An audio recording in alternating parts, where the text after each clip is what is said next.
Okay, now people often ask me about charity and zakat, and I always say that it's you have to give everything, you have to give your all. The Quran says, Allah's told us, fight with your life and your wealth, dedicate your life and your entire wealth's earnings, your life's earnings. You know, people have savings in the millions in their banks sitting around doing nothing that they could use to save millions of people right now in Niger. It would make you a king if you saved millions of people. If I had £10 million and I donated it to Niger and food aid, and I saved 10 million lives from that donation, obviously it would be more because 10 million British pounds, for example, would calculate into like all of Africa might as well be fed from that 10 million, inshallah, or even the entire world, because obviously our currency is very strong and we can do so much more.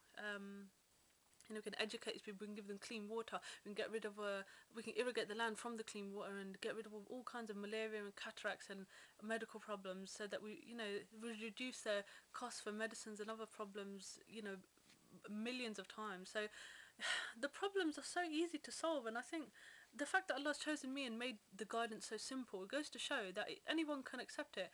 Just like the Prophet was illiterate and he didn't have, Allah did that on purpose. He made him illiterate on purpose to show how easy it is for him to pass his message to his creation to save everyone's lives. And that generation, mashallah, did really well to follow the message. And I just need this generation to do the same damn thing. And trust me, just trust in your sister. I am your sister. I am born from mankind. I'm not an alien. I'm not from Mars or Venus or anywhere else. You know, I didn't come here from Neptune to give you the message, the divine word. You know, you know, and people have so many issues with different races. We have to learn to live on the same planet, right? And I'm born in the West. I'm born and raised here. Everything I know is here. This is my home. It's my spiritual home.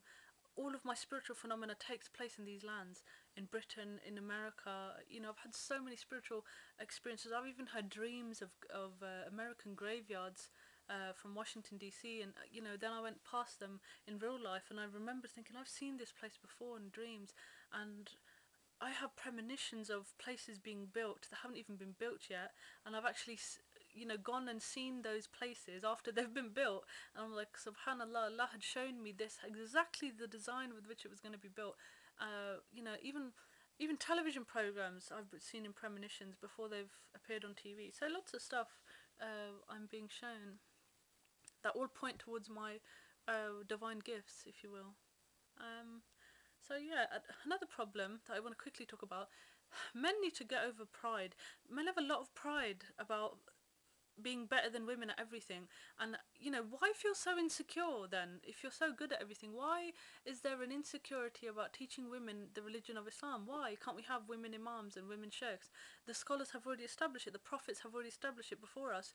Why has this generation failed our women, and why break the chain of command? Excuse me. Why are we breaking the chain of command? Why? Why argue with me, a 28-year-old woman? You know, I'm wise, I'm intelligent, I'm beautiful, I'm everything Allah wanted me to be, just like everybody else on this planet, but I'm the one that was chosen to be divinely inspired. Now, why can't people follow me who are in their 50s and in their 40s? Why is it such a pride issue? Like, I often have people saying to me, you need to grow up a bit more and be more mature. They want me to be their age, and even then, they'll be dead then, and none of them will be able to help me from their graves. And I can't stress to them how real this experience is, and how they're going to be dragged into the fire because of this, for not helping me. And I'm counting every day that they don't help me, because it's going to go down onto their wall in the hellfire for all of eternity. I want these people who didn't help me to remember, and I'm going to rub it in their faces. Wallahi, I'm gonna, even if I have to torture you myself in the hellfire, just to rub it in your faces, to remind you that you are the people that failed this generation and failed all of us. So if you've got any complaints, you'll be shown that, you know, I was banging my head against the wall, you know, people were deleting my work thinking that I've just made this stuff up. You know, it's so much. And the believers know, people that believe me are usually predominantly people who are strong of faith, predominantly scholars who also have divine experiences, not to the magnitude that I have them, but nevertheless they have their own call to preach and stuff. They have a duty to help me, so I want the people who are watching this video to tell people at the Zaytuna Institute, and you know, Muslim Sunni scholars should know that they have a woman to lead them, and they need to follow me, and if they don't, Allah will throw them in the hellfire, and that is a promise, wallahi.